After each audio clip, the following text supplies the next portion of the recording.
Bonjour, comment ça va? Ne soyez pas timide. Attendez, on est entre nous. Ça va?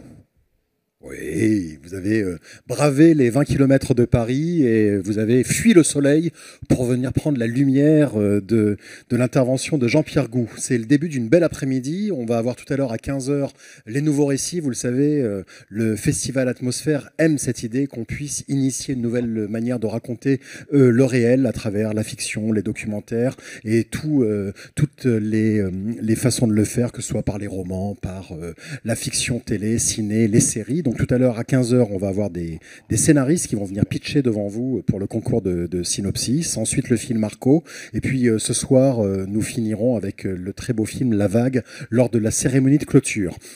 Ce qui est important, c'est que Pascal Signolet nous répète depuis 15 ans, puisque c'est déjà la 15e édition, que le rêve est le moteur de la réalité. C'est une phrase qu'il a empruntée à Aimé Césaire, et on peut voir les choses d'un point de vue philosophique, mais notre invité le voit même d'un point de vue scientifique, poétique et aussi philosophique. Il a écrit les sagas, La Clé des Songes et La Révolution Bleue. C'est lui qui est à l'initiative de ce site formidable qui s'appelle One Home. Je vous invite à y aller, onehome.org. Vous allez sur ce site et vous allez vivre ce que vivent les cosmonautes quand ils sont dans l'espace, le fameux overview effect. Observer la planète depuis l'espace va vous donner une émotion particulière et vous faire vous rendre compte à quel point cette planète est unique. Bref, il a beaucoup de choses à partager avec vous. Vous allez rêver pendant 45 minutes. Voici Jean-Pierre Gault. Merci.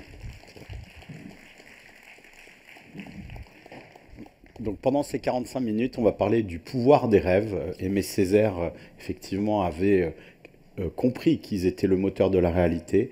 Et on va voir comment, en écoutant ces rêves, l'humanité pourrait être capable du meilleur.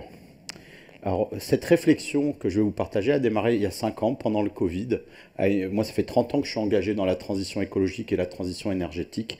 Et je me disais, il faut faire un point pour peut-être trouver une autre manière d'aborder cette transition. Aujourd'hui, on l'a décomposée en sous-problèmes, une transition dans l'économie, dans l'agriculture, dans l'énergie, dans la santé, dans les infrastructures, dans la politique, dans l'éducation, dans les droits humains. Il y a énormément d'innovations qui ont été imaginées depuis 50 ans dans tous ces domaines, mais elles ne passent pas à l'échelle. Et moi, ce que je me demandais, c'était de se dire, finalement, c'est quoi le plafond de verre commun qu'il faudrait dépasser, et surtout, qu'est-ce qui permettrait à toutes ces initiatives de faire système et se dépasser. Et pour essayer de rechercher cette structure qui pourrait aider le mouvement de la transition à être irrésistible, je me suis laissé guider par une citation d'Antoine de Saint-Exupéry tirée de Vol de nuit. Dans cette citation, il dit « Dans la vie, il n'y a pas de solution, il y a des forces en marche, il faut les créer et les solutions suivent. » Et en fait, dans l'écologie aujourd'hui, on est beaucoup dans l'écologie des solutions, ce qui est mieux que l'écologie des problèmes, mais on n'est pas dans l'écologie des forces en marche, c'est-à-dire qu'on s'épuise pour déployer ces solutions partout dans le monde. Vous avez des gens qui essayent de faire de l'agriculture biologique avec les mêmes problèmes. Il n'y a pas de concept qui auto-déploie ces solutions, et c'est ce concept-là que j'ai essayé de rechercher. Et puis de rechercher ces forces en marche qui pourraient nous aider à déployer cette transition. Et une des forces en marche dont je vais vous parler aujourd'hui, et qui est le sujet de mon dernier roman, La Clé des Songes, c'est les rêves. Alors on n'attend pas les rêves à cet endroit-là, dans la transition, dans des choses qui sont sérieuses. Et aujourd'hui, le mot rêve est galvaudé. Rêveur, c'est un peu l'inverse de pragmatique. Et aujourd'hui, on nous dit qu'on a besoin de pragmatique. Or, toute la réalité, cette télécommande, cet écran, ce centre événementiel, ce sont des rêves qui ont été réalisés. Et toute la réalité, ce sont des rêves qui se sont réalisés, des gens qui sont allés jusqu'au bout de ces rêves. Et aujourd'hui, plus que jamais, on a besoin de rêveurs pour transformer cette réalité. Les rêves, on en a tout un tas. Je vous ai montré des rêves qui avaient eu des déclinaisons matérielles, mais ils ont aussi servi la transition sociale et la transition écologique. Et par exemple, le plus grand de ces rêveurs, souvent, dans les temps récents, c'est Martin Luther King avec son fameux discours « I have a dream » qu'il a prononcé en 1963. Et ce qui est intéressant dans ce discours, c'est qu'il a été suivi des faits, c'est-à-dire que ce rêve s'est réalisé. En 64, à peine un an après ce discours, les Civil Rights Act ont été votés, qui ont donné les mêmes droits civiques à tous les Américains, quelle que soit leur couleur de peau. C'est quelque chose qui n'allait pas du tout de soi. Ça faisait une dizaine d'années que le mouvement des droits civiques était là, et son rêve s'est réalisé. Il a aussi eu le prix Nobel en 1964. Et en 1965, c'est les Voting Rights Acts qui ont été votés, qui ont donné les mêmes droits de vote à tous les Américains, quelle que soit leur couleur de peau. Et en analysant Martin Luther King et d'autres rêveurs, je me disais, mais qu'est-ce qui fait que certains rêveurs arrivent à réaliser leurs rêves pour aider justement les rêveurs de la transition écologique à réaliser les leurs? La première chose, c'est que le rêve et le rêveur vont ensemble.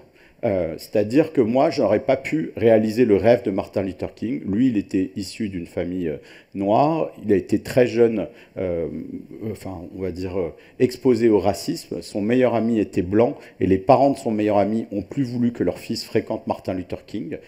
Il était dans une famille baptiste où son père était un prêcheur qui avait des grands talents oratoires et donc il a été, on va dire, imbibé des talents de son père. Et puis quand il est arrivé à la faculté, il est tombé sur les travaux de Gandhi sur la non-violence et il s'est dit si un jour je devais donner les mêmes droits à tous les hommes et les femmes, je le ferais avec la non-violence. Pour lui, c'était vraiment son credo. Donc le rêveur et le rêve vont ensemble. Et il y a même des gens qui disent que les rêves, en fait, sont latents et cherchent le bon rêveur pour aller les manifester. Donc il y a un emboîtement entre ces deux choses. Chacun de nous a une vibration particulière liée à son chemin de vie, à son éducation, à ses aspirations, à son désir d'âme. Et dans cette salle, vous avez tous des rêves différents, en tout cas des structures différentes qui fait que vous pouvez attirer à vous certains rêves et pas d'autres. Martin Luther King, il avait aussi une autre caractéristique, c'était un grand stratège, un grand tacticien. Il avait écrit cette phrase « Ceux qui aiment la paix doivent apprendre à s'organiser aussi efficacement que ceux qui veulent la guerre ». Et ce qui est important quand vous avez un rêve, si vous restez juste à le contempler et que vous ne le traduisez pas en un plan, en fait, votre rêve, il va rester un rêve. Et un rêve sans plan, ça ne peut pas marcher. Et un plan sans rêve, en général, il est très difficile à déployer. Et puis, votre plan, il faut le scinder en objectifs. Et j'ai essayé de vous résumer en 10 points ce que j'ai appris des grands rêveurs qui avaient réussi à réaliser leurs rêves. La première chose, c'est que l'objectif, il doit être précis et il doit être au service de plus grand que soi, ce qui est le cas de Martin Luther King. La deuxième chose, on doit avoir une visualisation claire du succès accompli. Et dans son cas, la visualisation, c'était que des gens aillent voter ou qu'ils aient les mêmes droits pour aller partout dans les mêmes endroits aux États-Unis. C'était quelque chose de très clair dans sa tête. La troisième chose, c'est que vous devez avoir une motivation qui est ancrée dans le cœur et dans l'humilité plutôt que l'ego, parce que sinon, votre rêve, ça ressemble à quelque chose qui est à votre service et non pas au service du monde. La quatrième chose, c'est que comme Martin Luther King, il faut être stratège, tacticien et avoir une bonne analyse des forces en présence, parce que si vous avez un rêve de transformation, forcément, il va changer le statu quo et les forces du statu quo vont s'organiser pour tuer votre rêve ou en tout cas le ralentir. La cinquième chose, c'est que vous devez avoir un plan d'action et que ce plan d'action, il doit aller jusqu'au bout et même être construit, moi je viens du monde des mathématiques, par rétropropagation du résultat que vous voulez obtenir. Par exemple, si vous voulez réduire par 2 le budget du Pentagone, vous pouvez faire une pétition sur Internet, mais ça n'aura pas l'effet que vous voulez. Si vous voulez changer le budget du Pentagone, il faut faire élire des gens au Congrès et des gens qui sont dans les bonnes commissions de manière à réduire le budget du Pentagone. Et il y a un activiste qui s'appelle Aaron Schwartz, qui a écrit un article que vous pouvez trouver sur Internet, Theory of Change, qui explique bien cette nécessité de construire un chemin pour avoir une bonne tactique d'activisme. Sixième point, vous devez avoir un plan, mais ce plan, la réalité va faire que ce n'est pas ce plan que vous allez adapter, donc vous devez rester souple, vous devez garder la vision, accepter l'inconnu, lâcher prise, adapter votre chemin et votre plan, et surtout croire en la magie. Parce que quand vous avez un grand rêve comme ça, il y a des choses inconnues qui vont vous arriver, négatives, mais vous avez aussi des choses inconnues qui vous vont arriver positives, et il faut pouvoir accueillir cette magie.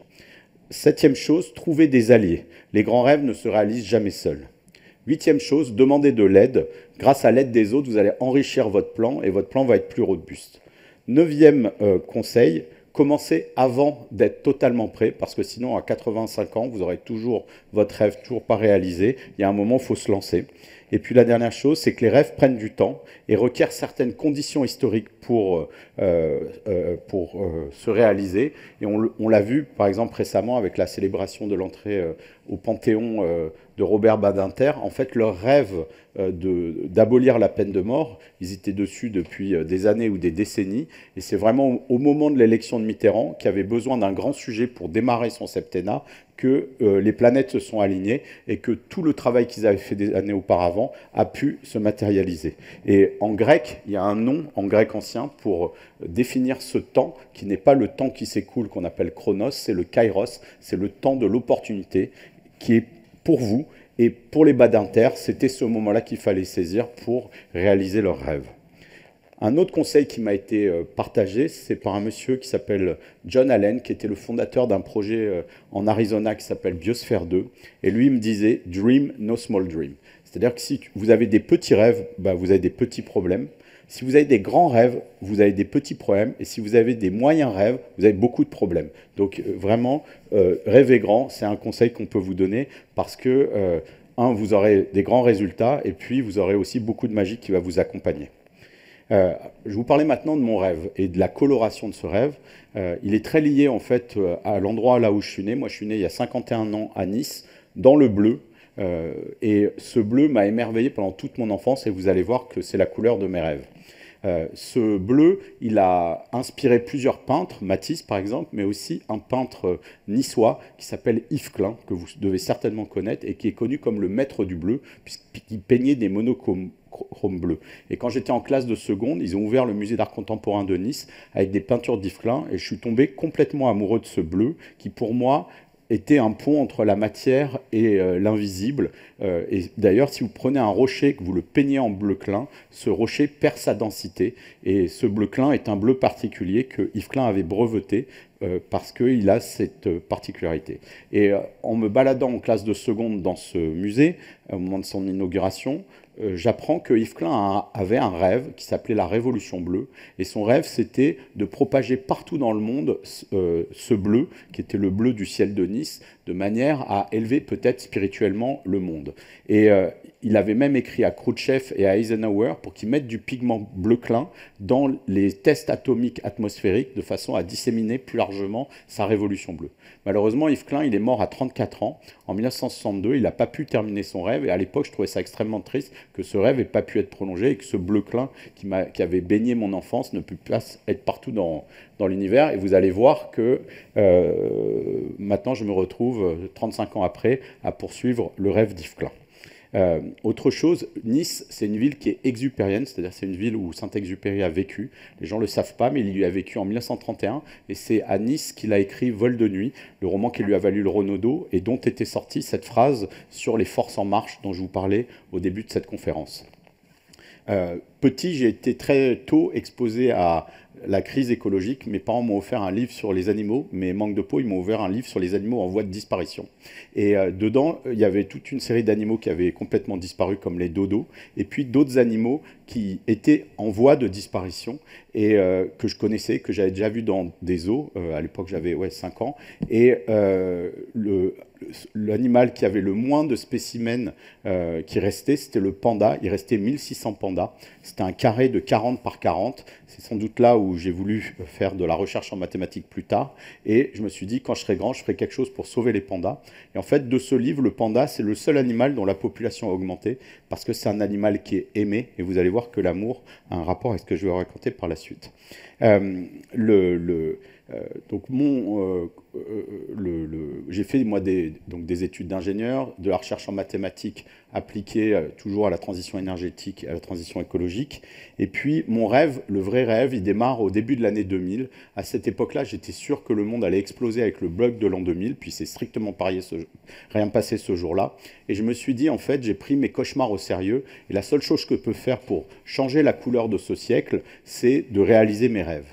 Et le 1er janvier 2000, justement, au lendemain de ce jour qui devait être le jour de l'apocalypse, où il ne s'est rien passé, je me disais, en fait, on a deux choix à l'humanité. Soit on choisit le siècle bleu, soit on choisit le siècle noir. Le siècle noir, ça serait le siècle qui serait le dernier de l'histoire de l'humanité. Et le siècle bleu, au contraire, ça serait le siècle dont on se rappellerait dans 5000 ans, dans 10 000 ans, et on parlerait des valeureux humains qui, à cette époque-là, avaient mis toute leur créativité, leur enthousiasme pour complètement changer la manière dont l'humanité est organisée. Et moi, je sentais que l'humanité était capable, comme je vous disais au tout début dans le titre de cette présentation, capable du meilleur, et qu'on pouvait réaliser ce défi de réintégrer l'humanité et son système économique à l'intérieur de la biosphère. Et pour matérialiser ce siècle bleu, il y avait une phrase qui me parlait beaucoup, qui était une citation de Vincent van Gogh, qui disait « Je rêve mes peintures et puis je peins mes rêves ». Alors moi, je ne sais pas peindre, mais il y a une chose que j'adorais faire, c'est écrire des romans et lire des romans. Et donc je me suis mis à écrire une fiction alternative où l'humanité réaliserait le meilleur et réaliserait ce siècle bleu. Alors, comme j'étais ingénieur et scientifique, ça m'a mis beaucoup de temps, ça m'a mis 7 ans pour écrire ces romans. Donc c'est des romans en 2 tomes. Le premier tome, enfin j'ai fini de les écrire en 2007, et le premier tome est sorti en 2010 et le deuxième tome en 2012 pour faire cette narration alternative du 21e siècle. Et dans ce roman, il y a un des personnages qui fait partie du premier contingent américain à retourner sur la Lune. C'est un thriller écologique pour y arriver avant les Chinois. Alors c'est complètement d'actualité parce que dans le bouquin, il leur reste 5 ans au tout début pour aller sur la Lune. Et aujourd'hui, il reste exactement 5 ans pour aller sur la Lune. Et les Chinois sont en avance comme les Américains.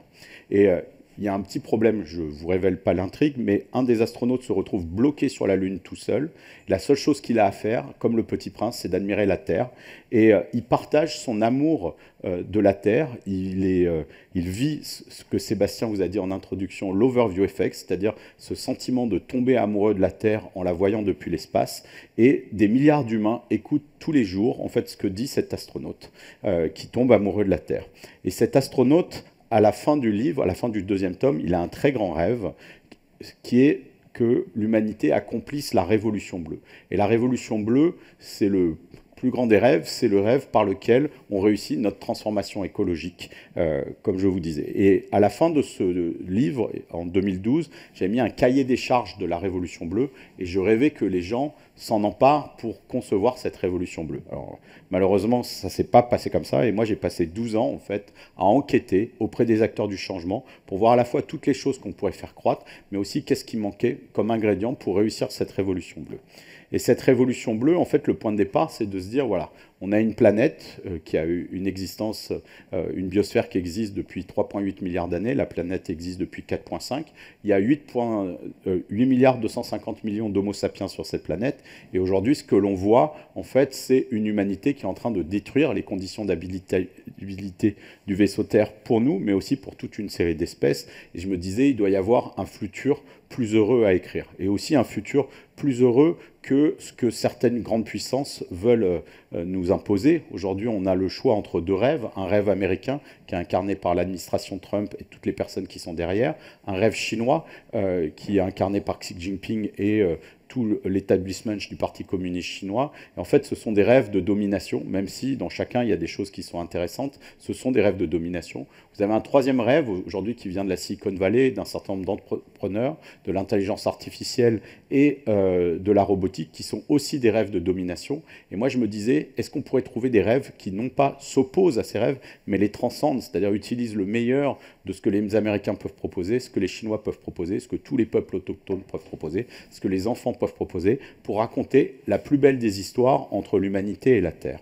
Et là aussi, je suis allé à la recherche des forces en marche pour regarder quelle pourrait être cette histoire. Et en fait, cette histoire, j'ai trouvé ses ingrédients dans le flot de l'évolution.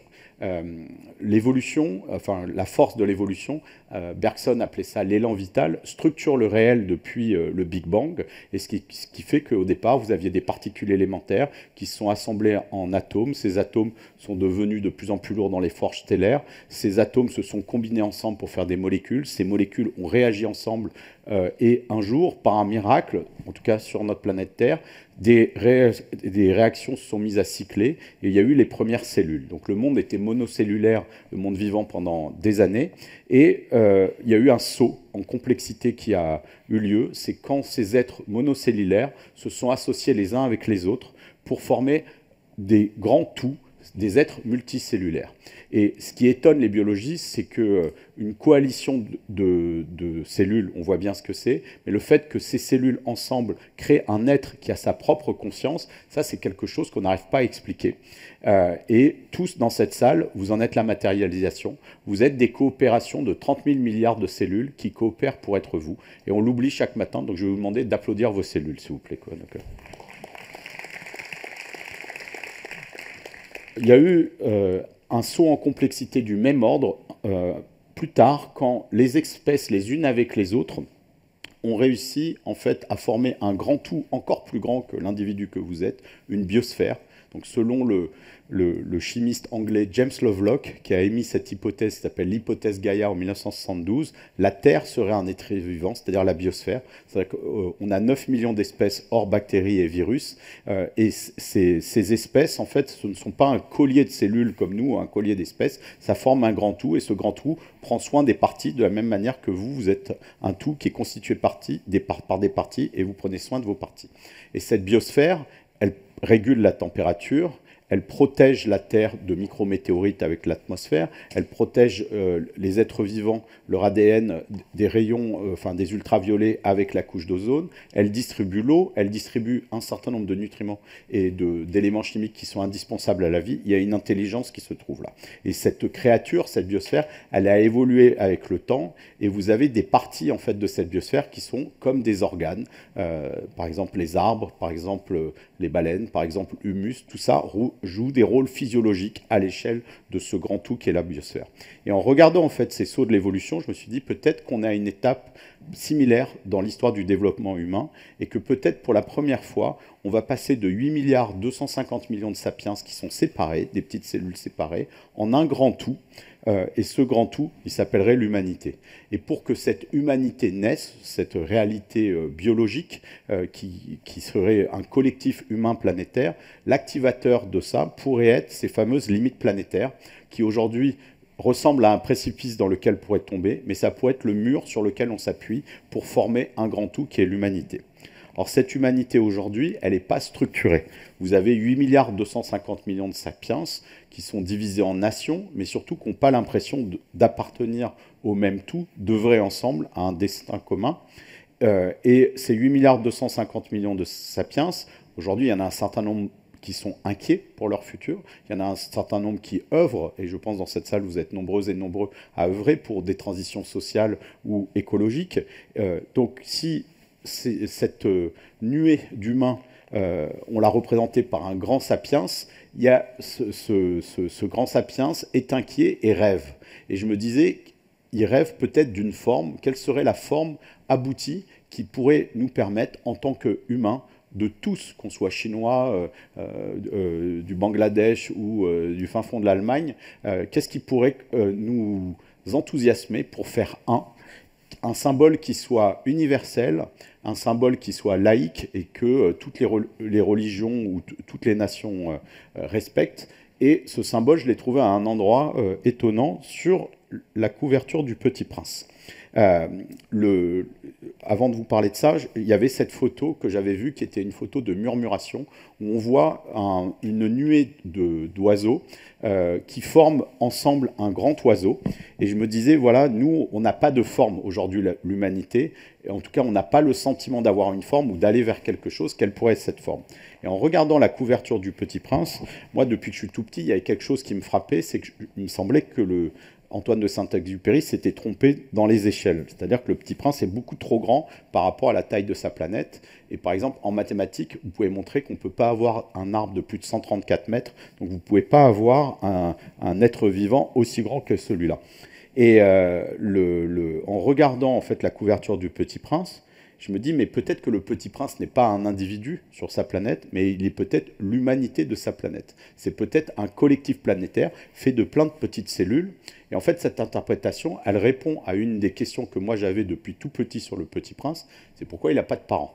Vous avez déjà posé cette question? Et ben, en fait, l'humanité n'a pas besoin de parents, puisque en fait, c'est juste des cellules qui évoluent et qui changent. Vous n'avez pas besoin d'avoir de parents pour être enfanté. Ce tout, il s'est auto-organisé à partir de ces cellules. Et puis, si vous étiez l'humanité en devenir, et la conscience de cette humanité, vous n'auriez pas d'autre chose à faire que d'avoir les pieds sur terre et la tête dans les étoiles et de contempler les leviers et les couchers de soleil.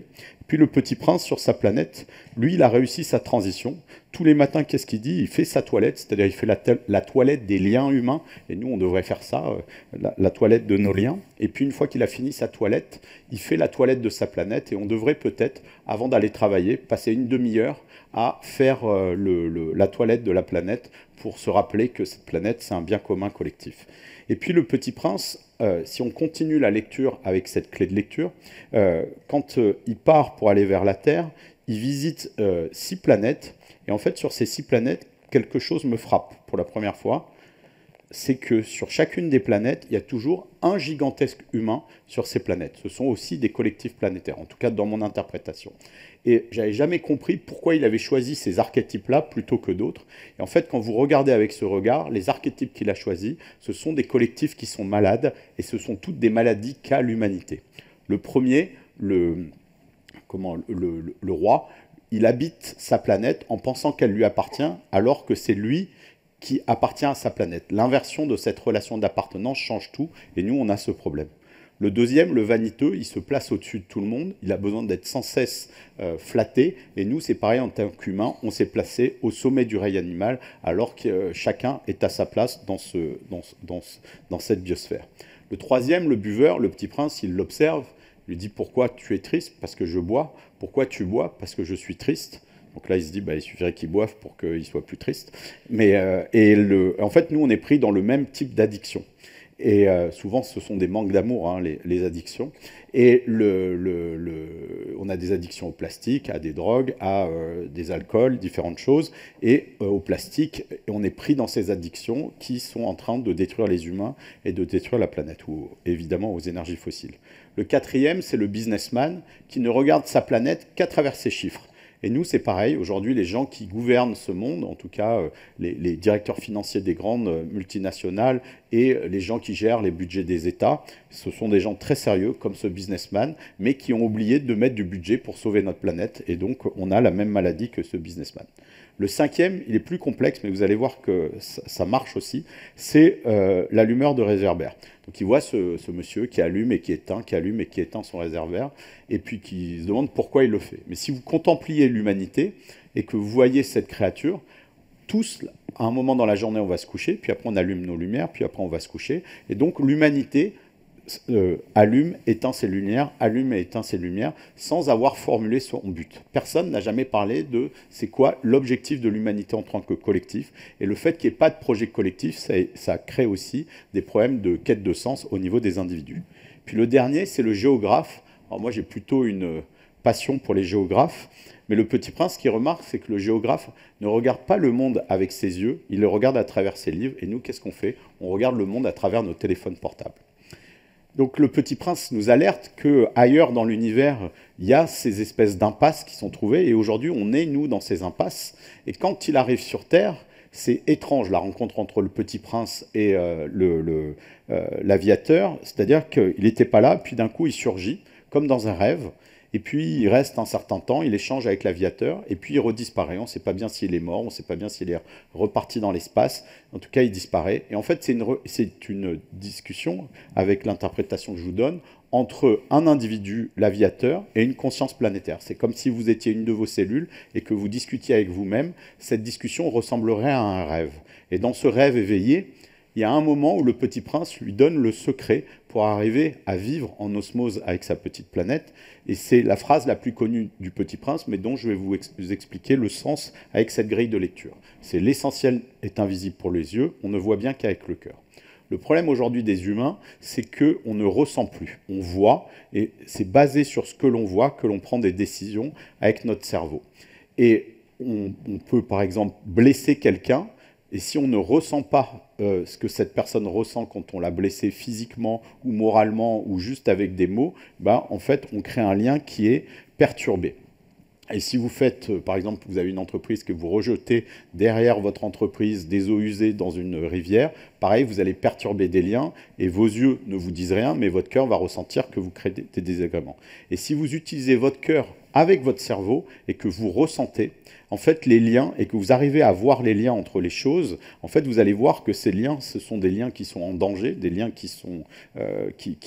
s'effritent, et vous allez reconstituer ces liens. Et c'est grâce, en fait, à ces liens qu'on peut créer une humanité qui est unie par le cœur et une humanité qui est apaisée avec sa planète. Alors, cette humanité apaisée, moi, je lui ai donné le nom de Homo Biosphéris, c'est-à-dire qu'on pourrait évoluer de cette armada de petits sapiens vers cette grande figure du petit prince qui habiterait non plus en grand roi, mais en petit prince, c'est-à-dire habiter en humilité et en poésie sa planète. Mais ce petit prince, aujourd'hui, il détériore sa planète. Il y a beaucoup de gens qui vous disent que l'humanité est un cancer pour la planète, des métastases. Et moi, je trouve que dans cet univers, tout est à sa place. Et donc, je cherchais une meilleure explication que ça, quelque chose qui puisse nous inspirer. Et il y a 3 ans, j'ai trouvé un article dans une revue de biologie cellulaire, la revue Cell, qui est vraiment la revue de référence dans ce domaine, où pour la première fois, ils ont vu chez un coléoptère un nouvel organe se former après une exposition à un stress chimique. Et en fait, ce coléoptère, il y a des cellules non différenciées qui se sont multipliées et qui ont formé un tout et un nouvel organe dans la cohorte des organes de ce coléoptère.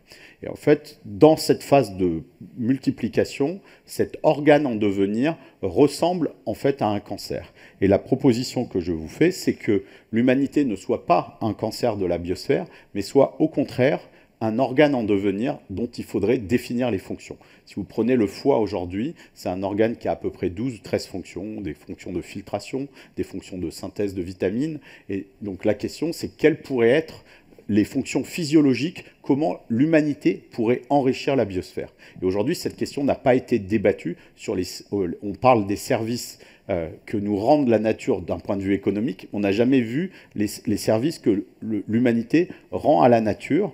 Et dans mon dernier roman, La Clé des songes, j'en ai donné 10. Ils ont écrit ce qu'on appelle la charte d'Homo Biosphéris. Et chacune, enfin, on peut voir ça non pas comme des droits de l'humanité, mais des devoirs envers la biosphère, mais des missions. C'est-à-dire que ce n'est pas juste un devoir, c'est que c'est vraiment notre réalisation. Et dans le livre, ils font une grande concertation planétaire avec des enfants, avec des peuples autochtones, pour déterminer ces missions, mais c'est quelque chose dont il faudrait discuter tous ensemble. Une fois que vous avez une charte qui est décidée, et que si on cliquait, on avait une baguette magique, et que demain matin se réveillaient tous les humains avec la croyance qu'ils sont Homo Biosphéris, c'est-à-dire qu'ils sont une cellule d'un grand organe qui s'appelle la biosphère, qui elle-même, une cellule d'un grand organe qui s'appelle l'humanité, qui est elle-même un organe de la biosphère, et cet organe a des fonctions qui sont ces 10 fonctions. Automatiquement, toutes les innovations que vous aviez, qu'on a semées depuis 50 ans, deviennent irrésistibles. Par exemple, l'économie, c'est-à-dire le métabolisme de cette grande créature, puisque c'est un métabolisme, c'est l'ensemble des réactions chimiques qui permettent à une créature de se maintenir en vie. Ce métabolisme, forcément, cette économie sera circulaire. Forcément, elle sera régénérative. L'agriculture, elle sera forcément biologique. La manière de se nourrir aussi. Et vous avez quelque chose, justement, une structure qui permet à tous ces choses de faire système et d'avoir une proposition pour que l'humanité évolue dans une forme apaisée, ce petit prince, cet Homo Biosphéris qui habite la planète. Et le secret, je vous l'ai dit, c'est l'ouverture de nos cœurs pour nous guider et réharmoniser en fait cette économie et utiliser nos cœurs comme boussole. Alors évidemment, quand j'avais élaboré ce concept il y a 3 ans et que vous le comparez avec la réalité à laquelle on est exposé, avec les États-Unis, la Chine, l'IA, la robotique, le populisme, etc., je me suis dit, il faut un plan, un peu comme Martin Luther King avait un plan pour mettre en place cet Homo Biosphéris. Et justement, je me suis dit que ça ferait un bon sujet de nouveau roman. Donc il y a 3 ans, j'ai commencé à écrire un nouveau roman qui raconte comment, en 3 ans, on peut passer de Homo sapiens à Homo Biosphéris et d'Homo sapiens dans les conditions actuelles. Et le parcours pour passer d'Homo sapiens à Homo Biosphéris, j'appelle ça justement la révolution bleue. Et la révolution bleue, pourquoi? Parce qu'il s'agit de mettre un peu de bleu clin, non pas dans le ciel, dans les bombes atomiques, comme je vous expliquais, mais dans le cœur de chacun des humains. Et donc cette révolution bleue, dans le livre, en 3 ans, on passe d'un mode d'organisation à un autre, parce que moi j'ai le sentiment qu'on l'a en nous, ça, cette faculté, et qu'il y a beaucoup de gens qui auraient l'aspiration pour devenir des Homo bioceris. Et dans le livre, ce scénario doit être robuste aux forces en présence, donc la Chine, les États-Unis, la robotique et l'IA notamment. Ça sera un projet en 3 tomes. J'ai publié l'année dernière le premier tome qui s'appelle La Petite Princesse. Alors pour la petite histoire, en commençant ce livre, justement dans un rêve, j'ai vu le film Léon. Je ne sais pas si vous l'avez vu dans la salle, mais vous avez Nathalie Portman et Jean Reno. Jean Reno est un tueur à gages, il rencontre cette petite fille. Et en fait, lui, c'est une créature qui est un peu bourrue, un peu comme l'humanité aujourd'hui, et qui se transforme au fur et à mesure au contact de cette petite fille, et qui va, désolé de vous spoiler, jusqu'à se sacrifier en fait pour cette petite fille. Et je me disais, moi, je vais prendre comme personnage principal une petite fille dans ce grand thriller géopolitique qui aura un cœur immense et qui sera le catalyseur de cette activation. Et dans un rêve, je vois le titre La Petite Princesse. Comme l'humanité évolue vers le Petit Prince, je me dis, ok, le titre n'était pas pris, donc je vais l'appeler comme ça. Et au moment où j'ai terminé ce livre, là, il y a à peu près 2 ans, est sortie pour la première fois la correspondance entre Antoine de Saint-Exupéry et sa femme Consuelo, parce qu'elle n'avait jamais été publiée pour des questions de droit. Et dans ce volume, publié par Gallimard, pour la première fois, il y a une lettre dans laquelle Consuelo se plaint que Saint-Ex lui ait pas dédié le Petit Prince, et Saint-Ex, qui était parti à la guerre, lui répond qu'il lui écrira une suite et qu'il lui dédiera. Et Consuelo, dans une autre lettre, lui demande de l'appeler la Petite Princesse. Alors moi, j'ai été très étonné par ça, et heureusement que je ne l'ai pas su à l'époque. Donc j'ai tout changé, en fait, le scénario de ce bouquin pour que la petite fille recherche ce manuscrit que Saint-Ex a peut-être écrit, et que je recherche moi, dans la réalité, et dans lequel il y aurait les clés d'activation d'Homo bioceris. Et au moment où de publier le livre, par miracle, les héritiers de Saint-Exupéry avaient lu mes premiers romans Siècle bleu, m'ont contacté, et quand ils ont vu que j'avais écrit sur ce sujet-là, et sur cette lettre que eux aussi connus, l'héritier de Saint-Exupéry, Olivier Daguet, a écrit la préface de La Petite Princesse et a mis le Petit Prince au service de la Révolution bleue. Donc c'était quelque chose de magnifique. Il y a 1 mois, j'ai publié le 2e tome de la Révolution bleue, qui est celui-ci sur les rêves, et qui est un mélange entre Inception et Ocean Eleven. En gros, il doit faire un casse de l'inconscient collectif pour ajouter l'archétype d'Homo bioceris de manière à propager plus facilement dans l'inconscient de l'humanité notre sentiment d'appartenance à Homo bioceris. Il me reste un 3e tome que je publierai l'année prochaine, que je n'ai pas encore commencé à écrire, mais j'ai déjà des idées dessus, évidemment. En écrivant ce 2e tome, je me disais, il y a quelque chose qui manque en fait dans ce livre, c'est que pour qu'on puisse croire que Homo bioceris existe, il faut qu'on ait le sentiment que Gaïa existe, cet être vivant. Et aujourd'hui, toutes et tous, là, on a l'impression d'être au centre événementiel de Courbevoie, mais en fait, on est à l'intérieur d'une baleine, comme Pinocchio, d'un gigantesque être, et on n'a pas ce sentiment de vivre, de vivre à l'intérieur d'un être vivant. Et cet être vivant, le seul moyen de le voir, c'est d'aller dans l'espace et de vivre cet overview effect. Et dans mon roman Siècle bleu, il y a une dizaine d'années, Paul Garner, en fait, il avait 2 rêves. Le premier, c'était que la Révolution bleue se fasse, et le deuxième, c'est que tout le monde puisse vivre cet overview effect comme lui. Et il y a quelques années, on a créé avec des amis une ONG qui s'appelle One Home, qui utilise un satellite de la NASA qui est au plus beau point de l'univers pour regarder la Terre, c'est-à-dire regarder Gaïa, la créature à laquelle on appartient. Et ce point, ça s'appelle le point de Lagrange L1.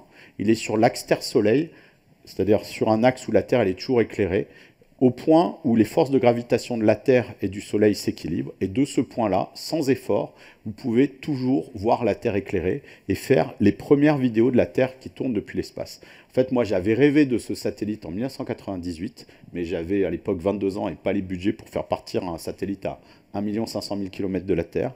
Mais comme je vous disais, parfois, les rêves choisissent le rêveur. Et le rêve est passé de moi à Al Gore, qui était vice-président des États-Unis, et qui, lui, a chargé la NASA de construire ce satellite. Et j'ai rencontré Al Gore il y a 6 mois, parce qu'il utilise les images de notre ONG, et je lui ai montré les specs du satellite qui datait d'il y a 28 ans, et on a beaucoup rigolé. Donc, on a réalisé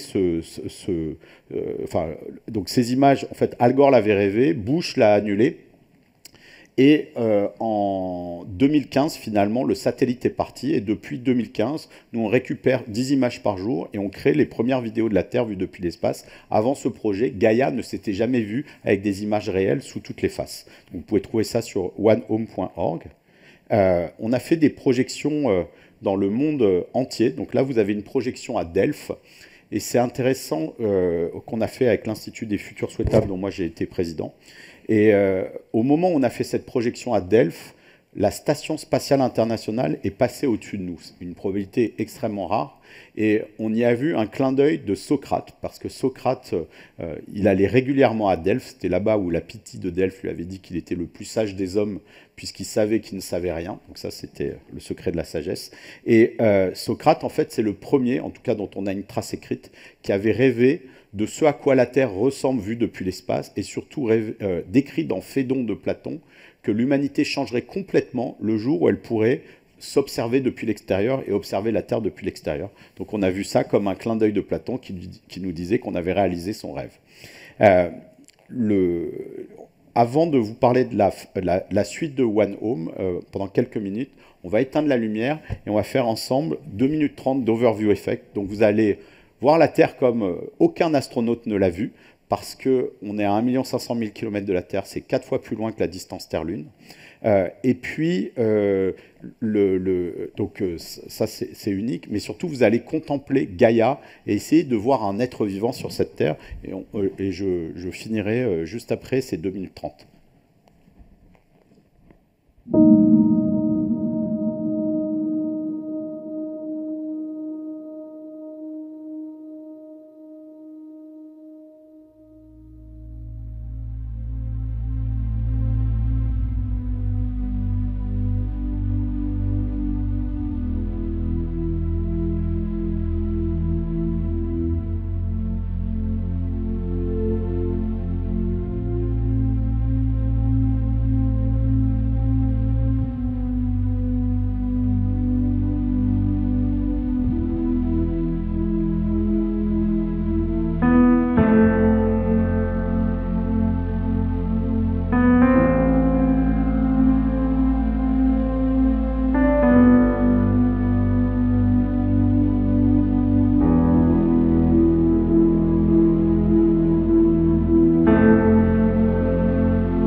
Alors, il y a il y a un mois, en même temps qu'on a lancé la clé des songes, on a lancé une nouvelle version de One Home de manière à accélérer la transition vers Homo Bioceres et la révolution bleue. Donc, il y a un tout nouveau site qui est en ligne depuis un mois. Et dans ce site, vous pouvez trouver des vidéos, celle que je viens de vous montrer, la musique a été composée par Agoria, qui est un DJ producteur en électro, mais qui a aussi participé à la cérémonie de clôture des JO. Mais on a fait des vidéos avec des grandes personnalités, des grands penseurs planétaires. Donc avec Jane Goodall, on en a fait une, avec Hélène Courtois, qui est une habituée du festival ici, avec Satish Kumar. Donc il y a des vidéos en français, en anglais. Toutes les vidéos sont sous-titrées. Donc il y a une vingtaine de vidéos, aussi avec des astronautes, avec des philosophes, avec des activistes, des artistes aussi, des poètes. Tout ça se trouve sur le site de One Home pour aider les gens à faire cette projection et qu'on soit de plus en plus nombreux à avoir ce sentiment d'appartenir à Gaïa et de voir la Terre depuis l'espace. On a mis aussi des tutoriels, comme voilà, donc vous avez des tutoriels en français et en anglais pour voir ces vidéos. Mais surtout, on voulait un défi commun, parce que depuis 5 ans que notre ONG existe, il y a des milliers de personnes dans le monde qui projettent ces images, mais on ne sait jamais où. Et il y avait un chapitre dans La Petite Princesse qui a beaucoup touché les gens, qui a fait pleurer les gens. La Petite Princesse commence là où Siècle Bleu se termine, avec cet astronaute qui est bloqué sur la Lune et qui ne sait pas si on l'entend. Lui, il parle, mais il ne sait pas si les humains reçoivent parce qu'il n'a pas de moyen d'écoute. Et à un moment, il leur demande « Mais est-ce que vous m'entendez ?» La Terre est plongée dans l'obscurité et les humains allument des petites lumières pour faire sourire un continent. Et pendant 12 heures, ils voient tous les continents sourire les uns après les autres. Et c'est aussi un chapitre du Petit Prince. Et il a cette phrase à un moment qui dit « Qu'est-ce que l'humanité est belle lorsqu'elle est unie par le cœur ?» Et c'est à la page 32 de La Petite Princesse, ça fait pleurer beaucoup de gens. Et on s'est dit, on va essayer de donner corps à cette vision. Et on a développé dans notre site, donc on a formulé un rêve qui est d'illuminer la Terre par l'amour de l'humanité, comme dans le livre, et avec un objectif, parce que je vous ai dit, un rêve sans objectif, on ne peut pas le réaliser, c'est de faire projeter One Home dans 100 pays avant fin 2025. Et on a créé une carte interactive que vous trouvez sur le site onehome.org. Et là, par exemple, tout à l'heure, j'ajouterai cet événement ici. Donc, il y a un petit clic « Ajouter votre événement » et vous rentrez votre événement. Donc, vous pouvez l'utiliser. Tout est gratuit dans One Home, dans votre entreprise, dans une école, en ouverture d'une conférence, en ouverture d'un événement. Et le but, c'est qu'on ait des petits points dans 100 pays pour montrer qu'en fait, l'humanité est unie autour de la Terre. Alors, quand vous avez des rêves, il y a toujours des briseurs de rêves. Et là, on en a un nouveau là, dans ce projet. Il s'appelle Donald Trump. Et il a décidé de réduire de 50% les budgets de sciences de la Terre de la NASA et de sciences du climat. Et ce satellite fait partie des coupes. Donc, normalement, on devait ne plus avoir d'images depuis le 1er octobre.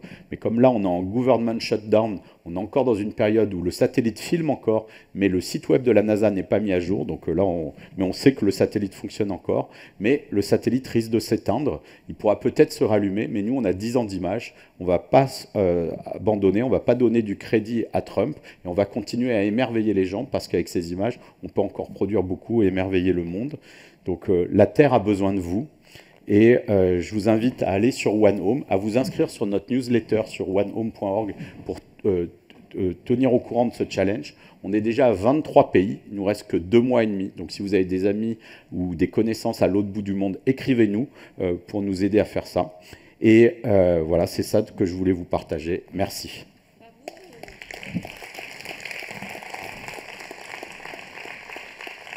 Donc vous pouvez trouver beaucoup de conférences et de compléments sur les livres sur révolutionbleu.fr. Il y a le site onehome.org et beaucoup de conférences aussi que je donne et d'éléments sur mon site jpegou.com. Voilà. Super. Merci beaucoup Jean-Pierre. Alors malheureusement, pas malheureusement, je vais commencer ma phrase différemment. Heureusement, Jean-Pierre reste pour une séance de dédicace juste dans le hall où on a une magnifique librairie et donc vous pourrez poser vos questions aussi à Jean-Pierre à ce moment-là. Merci parce beaucoup. qu'on fait les pitchs là dans 7-8 minutes. Merci voilà, Jean-Pierre. Merci infiniment. Merci à vous.